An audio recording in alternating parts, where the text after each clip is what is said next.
everybody, and welcome to Go, my favorite sports team yet again. All of you elegant listeners, we have back DJ Hey Beef, also known as DJ Mazer, Trevor May in the house. How's it going, dude? I'm great now. Thanks for reminding me. God, what was I doing in my early 20s? Having a lot of fun. That's what I was doing. It's good to be back, man.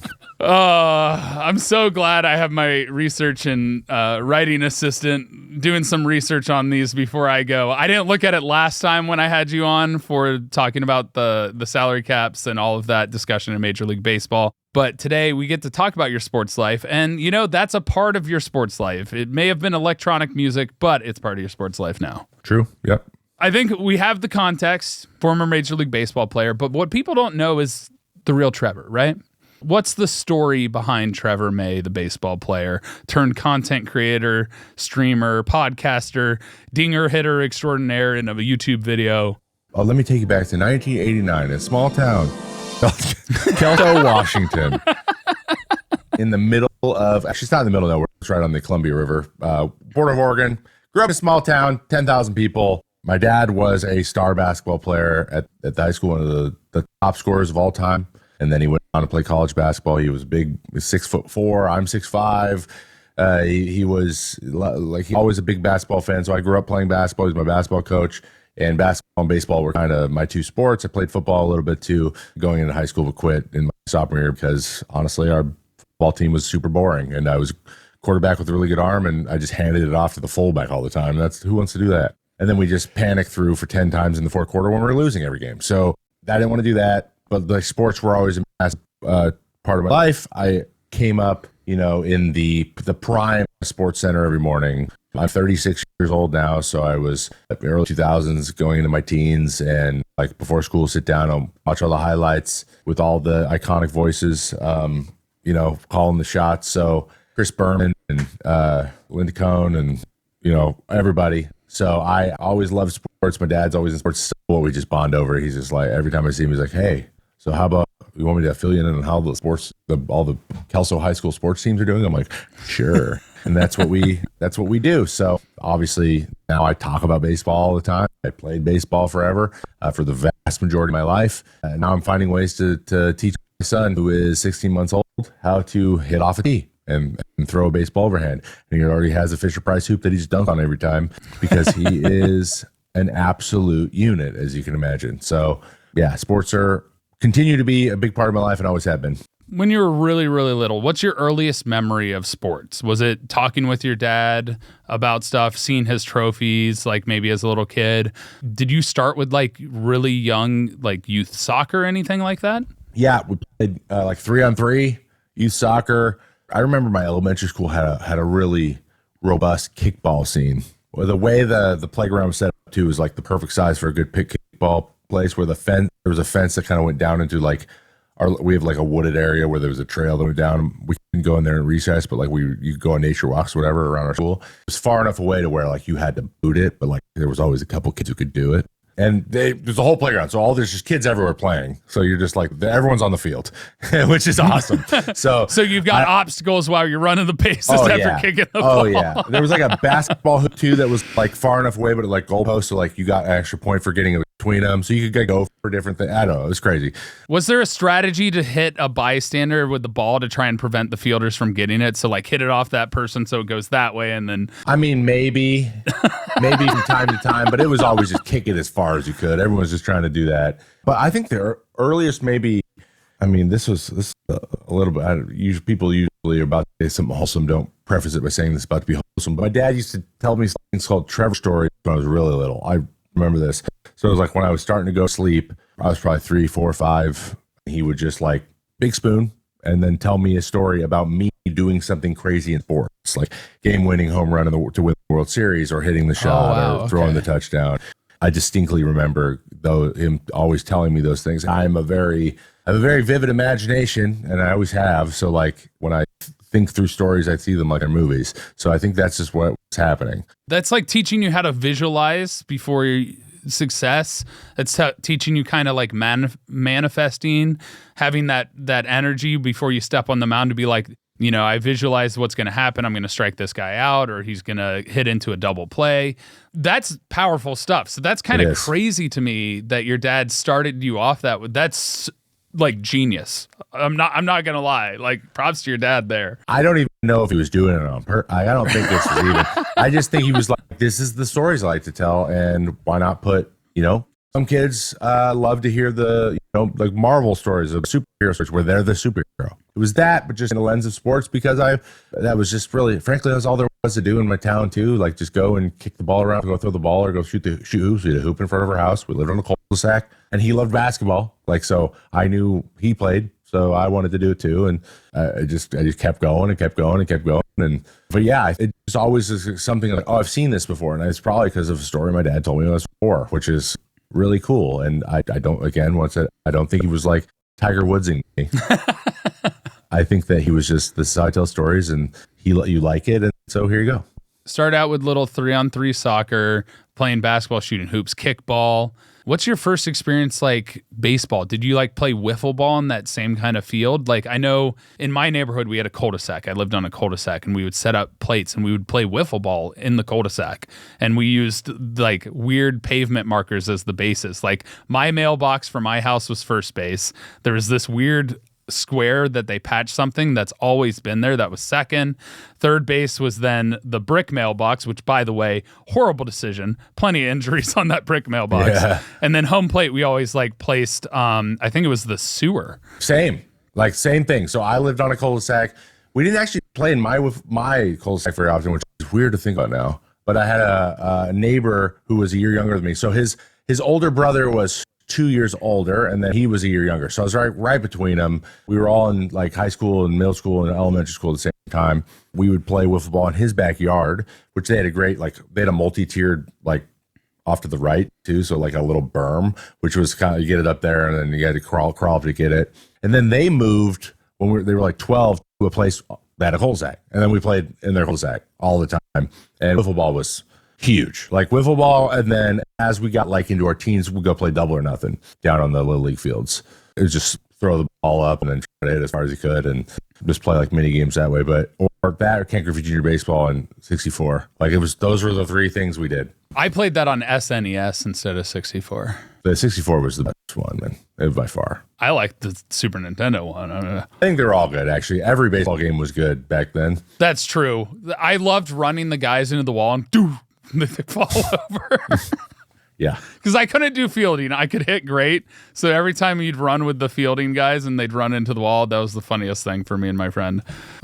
So we always turn on auto fielding unless we decided we wanted to play the computer, and then we just run into the wall with the players. It was dumb, but it was hilarious for us as kids. Try to outscore them. That's how games worked. You ever just do that in real life? Just run into the outfield wall just to do it? Sometimes.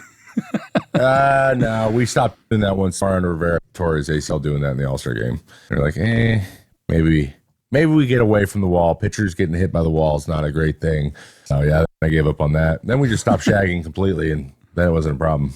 So starting out, I mean, early days of baseball was like wiffle ball. You did soccer. Obviously, with your dad playing basketball, you shot hoops. You had the hoop around. Organized sports, did you kind of play all 3 for a while? Did you start focusing into one at any time? How'd that end up? Because in high school, what sports did you play, for example? All the way through. I played all 3 sports my freshman year, and then I played only basketball and baseball for the rest. But I played basketball all the way through my senior year. We were pretty good. I was about power forward. We also had like a future NFL tackle as our center who was 6'7", and they ended up being 6'7", like 335 pounds. We had some athletes. Funny that none of us played basketball. We all went and played different. And we had one guy who played college golf. That was our beyond high school guys. But basketball was always, I just liked being athletic. It just felt good to like run and jump and do things quickly, because baseball doesn't really scratch that itch as much. But then I started to specialize. I specialized basically after my junior year in high school. University of Washington was like, we want to sign you to be a PO, a pitcher only. And I was like, I was already kind of a pitcher only anyway. I played third base. The guy who played third base was he was a senior, a year older than me. He was our best pitcher. He was into Oregon State, and he was third base when he didn't pitch. So I was like, I'm just you.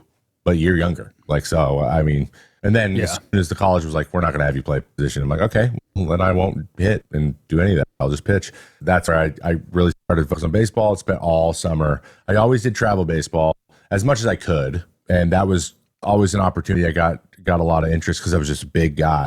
But I also traveled basketball all the way through high school as well because my dad was our coach. Like we did travel basketball since we were 9. He was always just like local tournaments, just beating up on 1A schools all over the place, like really get our confidence up in tournaments where there's like 4 teams. And then you go down to Portland and get beat by like Clay Thompson's team by like 60. And you're like, well, maybe we're not that good. We're good for our little farm town, but not great. So it just was basketball, baseball. And then I stopped growing at 6'5", and I was like, well, that's not big enough to be even a point guard. And I'm not a point guard.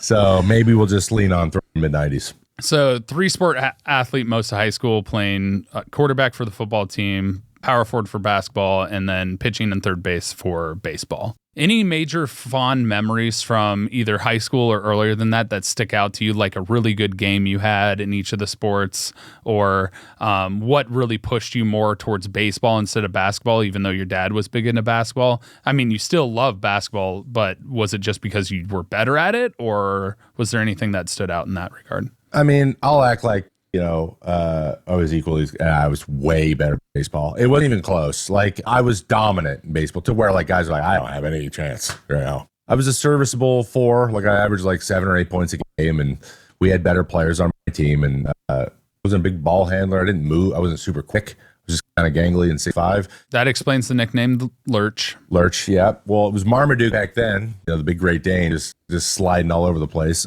Then became Lurch when I grew into my body a little bit more. I started to loom. And people, you're always looming. Like, sorry, I can't help it. Yeah. So in basketball, it's funny. This came up recently. A guy I went to high school with probably like 6 months ago randomly DM'd me on Instagram. Hey man, just like saw a posted video and it's interesting. He goes, I was just watching our old takes from high school. I was like, why? And he's like, yeah, this game you dropped 16 on Columbia River, our big rival, randomly. Like I wasn't a guy who scored a lot of points. I scored like 4 against this team. Like they had a 6'11" guy. I just could not get the ball past him. And for some reason, I just was hitting mid jumpers, like a bunch of them. And then I hit a couple threes. I never like, yeah, you dropped like 16. You like didn't miss a shot and you like carried us. We destroyed them. I think I vaguely remember that. And that was by far my best game. I had double, my only double in high school. I had a lot of 10 rebounds, but like I was like 2 points, 10 rebounds. But in baseball, okay, so there was a point my senior year where I threw back-to-back no-hitters. 2 were against the same team, sandwiching another team.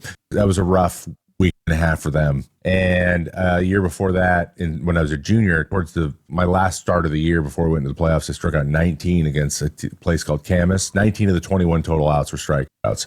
And we went on a playoff run in my senior year, and I struck out 13 or more in every start in the playoffs, and we got always state championship. I threw the semi game, and then we lost by a lot in the state championship. But my whole senior year, we were undefeated.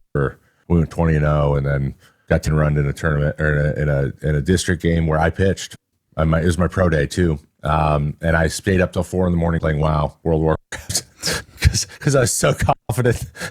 Oh God! and I've never looked worse. It was horrible. I was like throwing 84, 85. I averaged 89, 90, and I was throwing 84, 85. Exhausted. We got 10 run, and that team won district, and that was our first loss of the year. And then we 10 run the next 4 teams we played playoffs, and they lost their first 2 games. We're out. So it all worked out. My mom likes to say, like, remember that one time where you lost out on $1 million in the draft because you played World of Warcraft 4 a.m? I'm like, I got some sick loot, so I don't regret it one bit.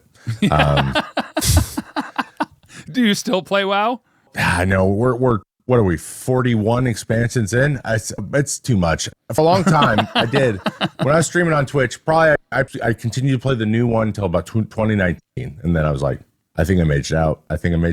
I don't think I can do this anymore. That's for our non-sports people, by the way. Athletes are gamers. We're secretly nerds. There's no secret about it. I'm a massive nerd. But that's the biggest thing is a lot of people that watch the podcast or listen to the podcast, right, are not sports not knowers because they follow Mark, and Mark was not a big sports guy. We did wrestle together, and he did do track and field in high school, but he never was like invested in sports or watched sports or anything like that. And I think a lot of people that either are afraid of this podcast or don't listen to the podcast, or some people that finally give it a chance, a lot of them are in this mindset that athletes and nerds are so distinctly different because they had a bad experience with like jocks at their high school treating them like shit because they're, oh, you're a fan of Pokemon, blah, blah, blah.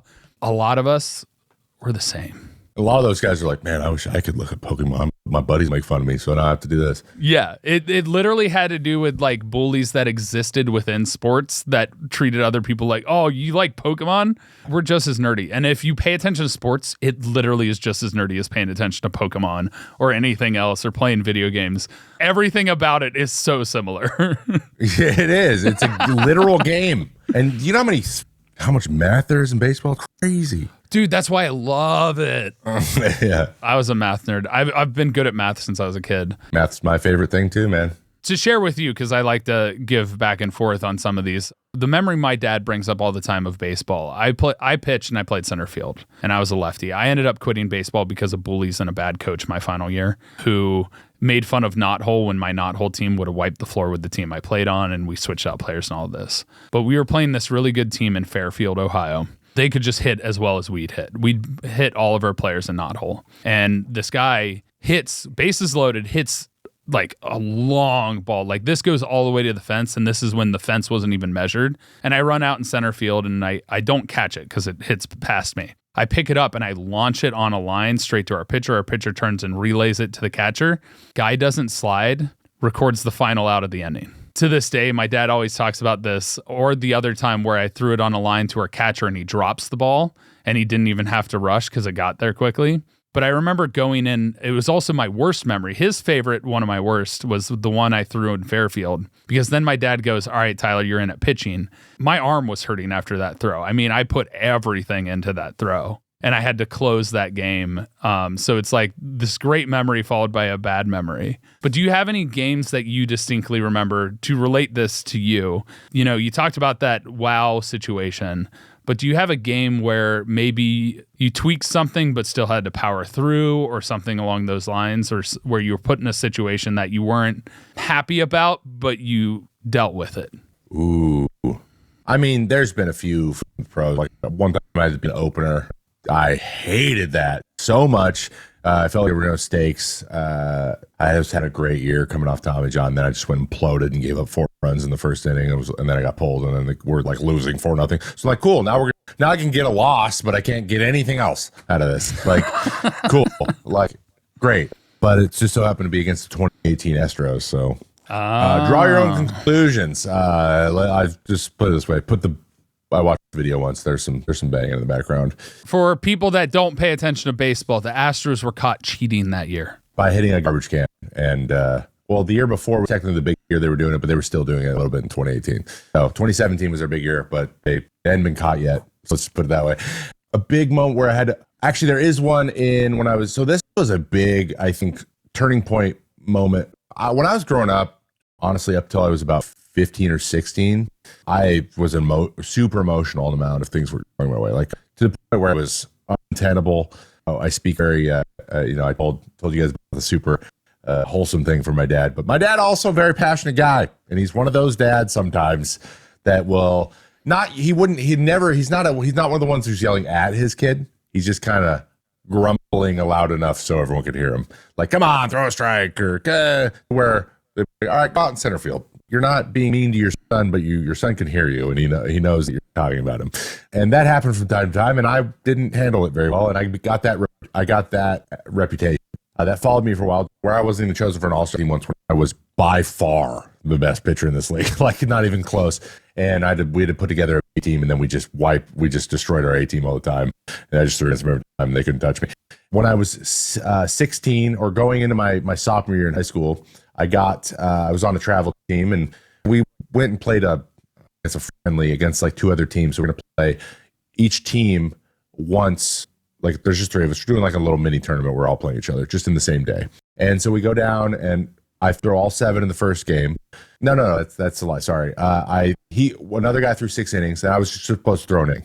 Just gonna get an inning. I have another team I'm going to play with like the next weekend. So I'm like, I'm just gonna get some work in. Then the third guy who's gonna pitch goes to start the second game, and he throws like 3 pitches, then gets an impingement in the shoulder, just like dead arm. Like we all thought he was dead. Where I'm like, oh my God. And it was just like a normal, he just like, pulled a little muscle in his shoulder and it felt really bad. So like Trevor could pitch again. And I was like, sure. I threw 1 inning. I threw a couple more innings. Well, let's just put it this way. I then threw a complete game. And on the day I threw 8 innings, or we went the extras. The next one was 8 innings. So I threw 9 innings that day, 158 pitches, but I struck out 21 guys. Wow. So I just kept going because I was like, I'm on a historic run. It was like one of those things like, just keep betting and roulette. Just keep going, even though you're probably, it's one of these points, just keep doubling your bet, man. It'll be fine. You're going to win. And then eventually, like, I completed the game, struck out the side, and then my mom was like, you're not going to that tournament next weekend. I was like, whatever. Like, it was for a team that wasn't like a better team. It was just like a friend's team. And so they're like, you got 2 weeks off. So I just like took 2 weeks off, but that was one thing where I wasn't expecting to really focus on pitching that day. And then I had to turn it on. And then from that day on, like the emotional thing, like I knew I had a little different like level to go to. A dam broke that day. And I was like, I can go, because I would always get like, oh, I don't want to deal with this right now. I'm good. This is embarrassing, because I would get emotional. And then I was kind of like, I would get mad. It would come out for a second. And then my face would go blank. It was almost like I was. It's like you found a got zen. bloodlust. Yeah. Yeah. or just like cold dead eyes. Like you're dead. And like, so that's how I always imagined it. And then when I got to the major league, I had to find that again as a reliever. And I always always referred to it as like when the phone rang and they said, May, get warmed up, I then imagined myself as a Wolverine in the back of a cage, and they just opened the door. So there's only one way, and it's out of that door. And letting the beast out. Yeah. Yeah. And you have to just act like a caged animal, or you're just super nervous. So instead I just got you just stalk around like an animal, and then you run out there and you just turn into someone different. That's the reputation I got a little bit. Like I had a chef once, a team chef. We were having a conversation, the year's over, and I'm like smiling, talking to him. He's like, I got to be honest with you, man. I've never seen you smile ever. Like he goes, every time I've seen you, because it's always like the game started and I'm going to grab something that he made for me because I'm getting ready to go. Once the game started, I've already started to go in this caged animal thing. It just blew my mind of like, it's been 6 months and he just thought that's how I was. It's like a super intense person, and I'm not. Really am not. It's only for that. And that's an interesting thing. I think that exists in all athletes that have ever gotten to a point. So like for me in baseball, I would be that way too, but it took a while as well. There's this team, it's Indian Hill. They're the richest part of Cincinnati. I mean, these coaches. I've actually heard of it, I think. Yeah. These coaches do not care about winning. Like they care about winning. They don't care about improving their players. They do the dumbest things. And so they would have their players like be right up against the plate. And as a pitcher and as a kid who could throw hard, which by the way, I hit the 80s when I was 13, but quit baseball. Still mad about it. It probably had the best chance of me doing anything in sports professionally, but I quit. And they just have the players crowd the plate. And I was like, I don't know, like 10 years old, 11 years old, something like that. Maybe even younger. I might have been like early days of pitching, like 8, 9. And they'd crowd the plate. And so I kept throwing the ball outside. I kept throwing balls. And so my dad comes up to the mound and he's like, Tyler, what's going on? Because that's unusual for me. And he's like, I don't want to hit him. And he's like, listen, throw the ball to the glove.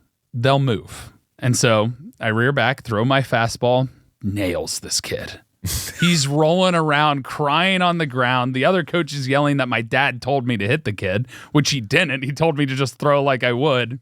The rest of the game, and I was pacing. I was mad because the kid didn't move.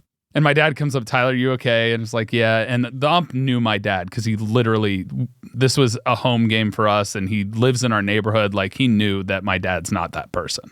So my dad's checking in on me, and my dad goes, you doing all right? Yeah. And he's like, what happened? And I said, he didn't move. That was my response. And so my dad, having to hold in, laughed, just like, all right, good to go. The rest of the game, I'd throw, every batter bailed out of the batter's box. Like the whole game, because that one kid was writhing in pain. They're like, I don't want that to be me. This guy on the mound's a demon. So that story reminded me of that one that I had. Oh God. But being able to turn to another level and just like focus on the game. Because later in life, I would go up to bat. I was usually a leadoff hitter. And anytime I heard my name, it took me out of it. I actually yelled at my family. I'm like, you cannot say my name. You can shout, you can yell, you can be like, go. But the instant I hear my name, it changes me because I'm like, I want to pay attention. I know it takes me out of it. I've had the worst games in my life because one inning or one day, like even in water polo, I hear my name and everything breaks. I don't know if I've broken that, but that exists. Did you have anything like that would ever break you out of that?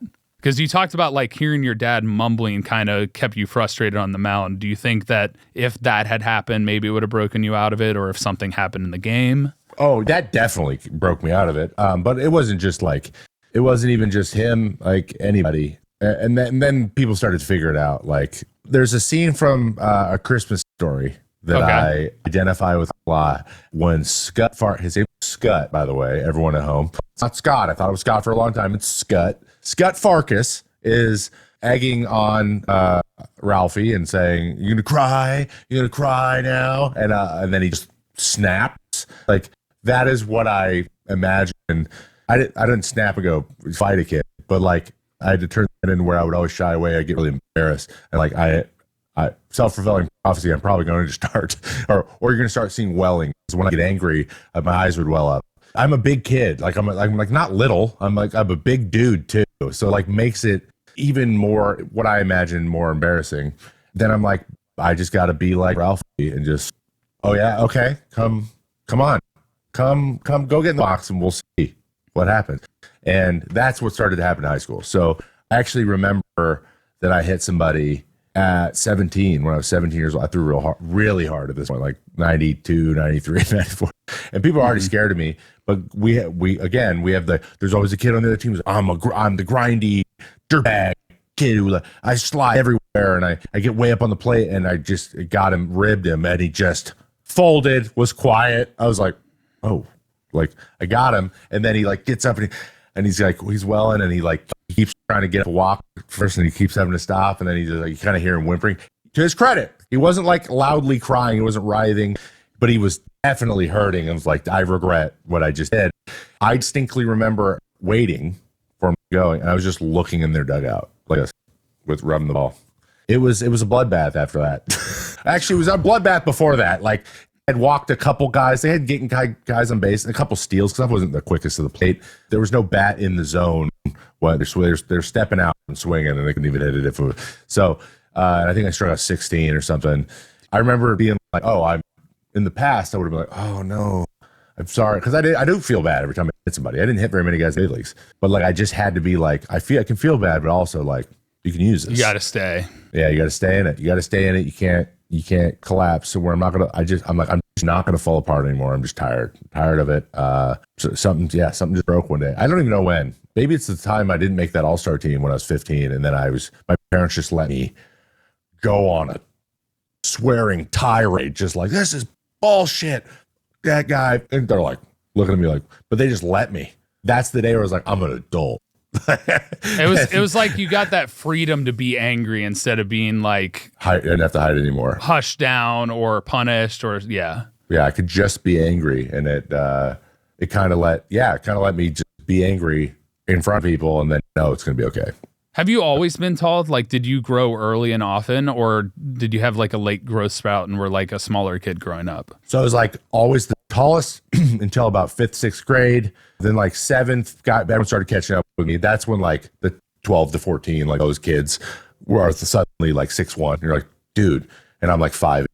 Yeah, they just hit the growth spurt. Sophomore year in high school, I went 5'7" to 6'3". From the start of the year to the end of that summer. So from first day of sophomore year to first day of junior year, I grew like 7 inches. Dude, that same exact time. Also, we're the same age, so literally the same exact time. Yeah, just wearing double knee braces for basketball. Like, yeah, I had Osgood slaughters in 8th grade because I was like starting the growth and I was being very active. And then the difference between my freshman year photo and my sophomore year photo is insane. Like the amount that my body filled out and everything else. So that's fascinating. But I felt like I was pretty small until that point. And actually, I felt pretty small then. I'm 6'1", almost 6'2". I'm 6'2" with shoes on. But most of my friends are like 6'4". I had a freshman my senior year who was 6'9". He ended up being 6'11", getting a full ride scholarship for water polo. He was a lurch. He couldn't do anything in basketball, man. Like crazy for a 6'11" dude, but Dan Matulis was a monster in the pool. But yeah, that's fascinating. So all through high school, understanding the focus, understanding like the stuff that got you to this point, having the outrageous talent. What was it like getting drafted and the process of getting into the pros and then playing in the minors, all of that? Because you played for 4 different professional teams. You were drafted by the Phillies in the 4th round in 2008. Apparently you won the Paul Owens Award, which is the best minor league pitcher. Yeah, in 2011. But I did spend over 5 years in the minors, which is unheard of now.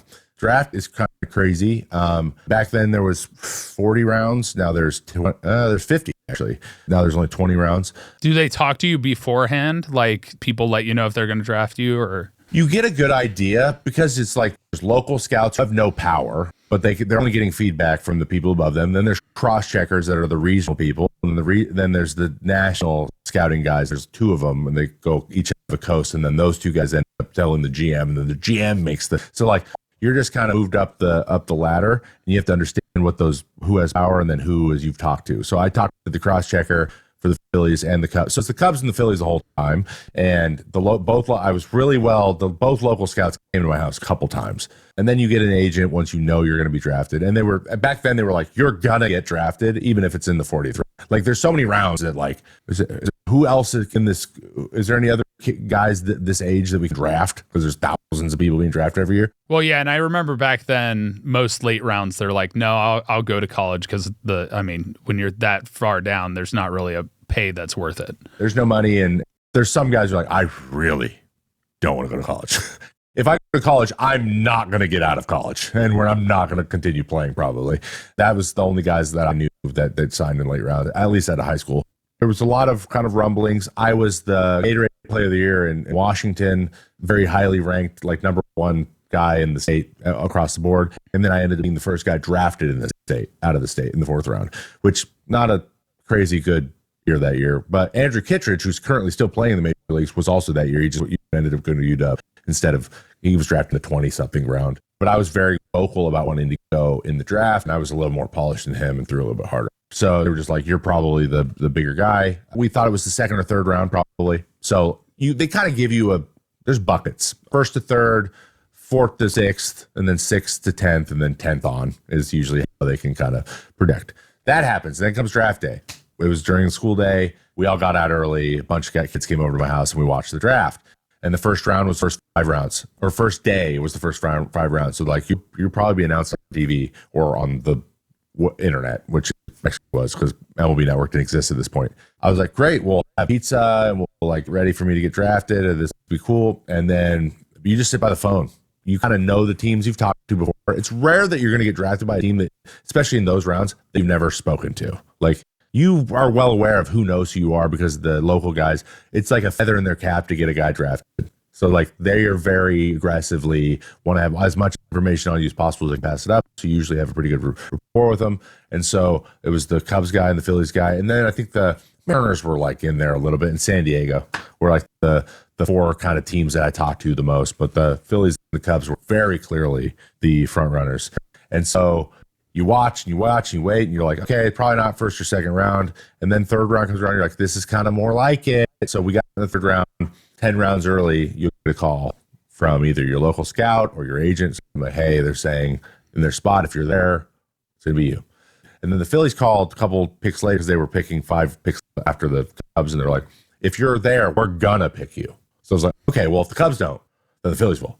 And the Phillies were like, they just went far to the playoffs. And then the year I was drafted, they actually won the World Series. So they had later picks every time. So Cubs go, don't pick me. Okay, Phillies, we're going to do it. So I'm sitting there, I'm like, it's going to be them. My agent's like 3 picks over. He's like, all right, you got make sure your phone. I'm like, why are you calling me? He's like, oh, good point.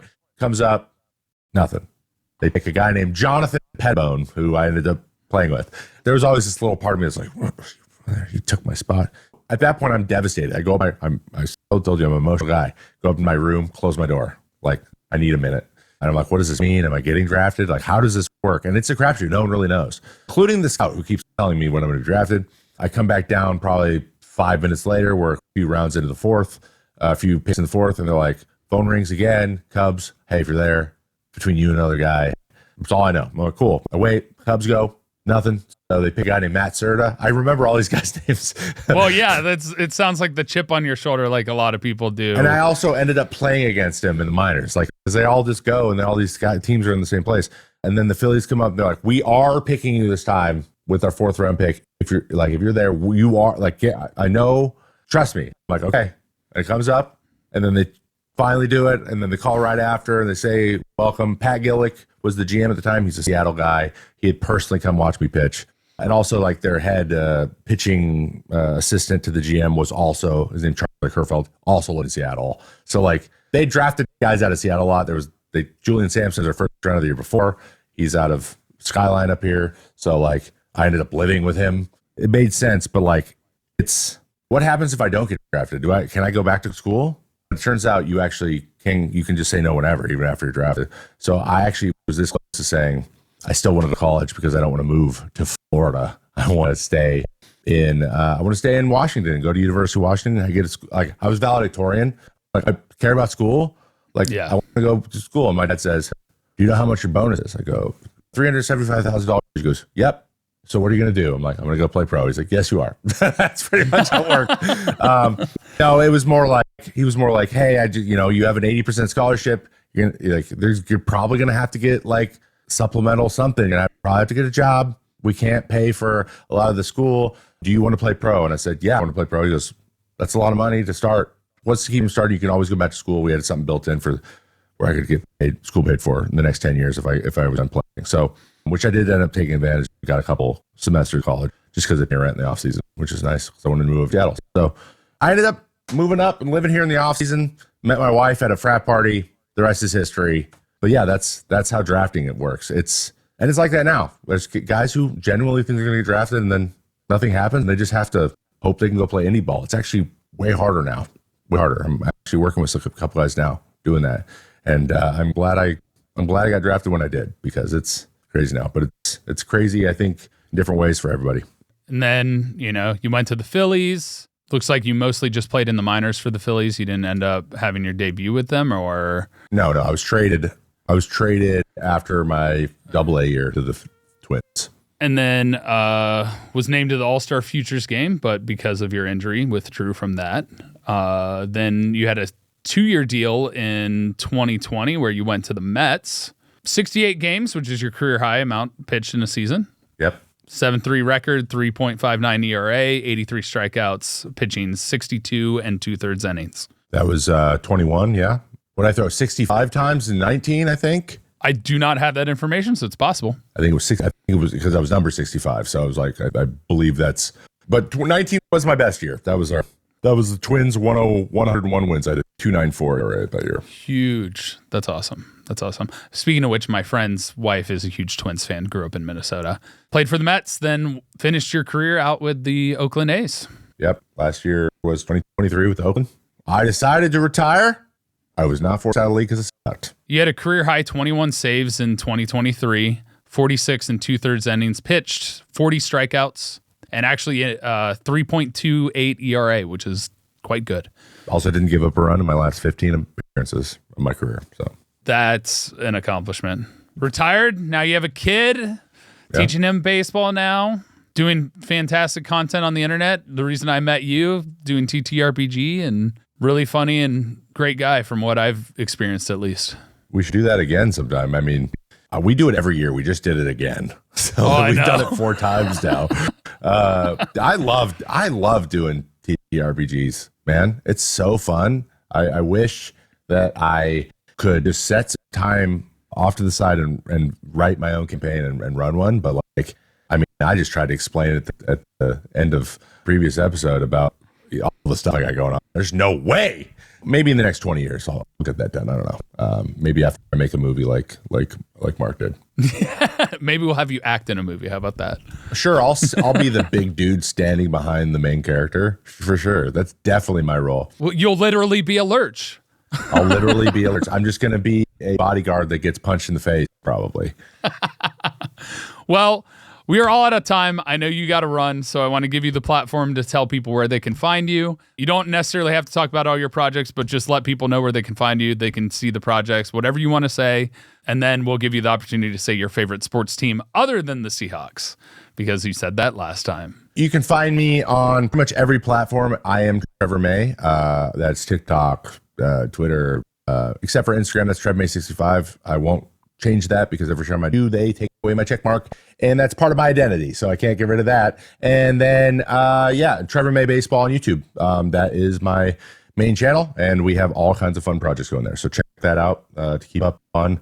It's all about baseball, sorry, but if you're interested in that or you want to learn more, I do talk about things that might be interesting if you like this podcast. And then my favorite sports team, let's go Mariners. This year's the year. It was last year, but now it's this year. I remember the days of the back-to-back of Ken Griffey Sr. and Ken Griffey Jr. with the Mariners. That was good times. For a franchise with not a lot of winning, there's a lot of really fun moments. Ken Griffey Sr., unsung hero of the Big Red Machine, by the way. Absolutely. He was on that team. But thank you so much, Trevor. I know you got to run. If you want to support the podcast, store.gmfst.com, get some merch. And if you have any questions or other things you want to add, any comments, reddit.com/r/gmfst. You can also reach out to Trevor himself. I am Trevor May. Take care. Have a good one. Bye, everyone.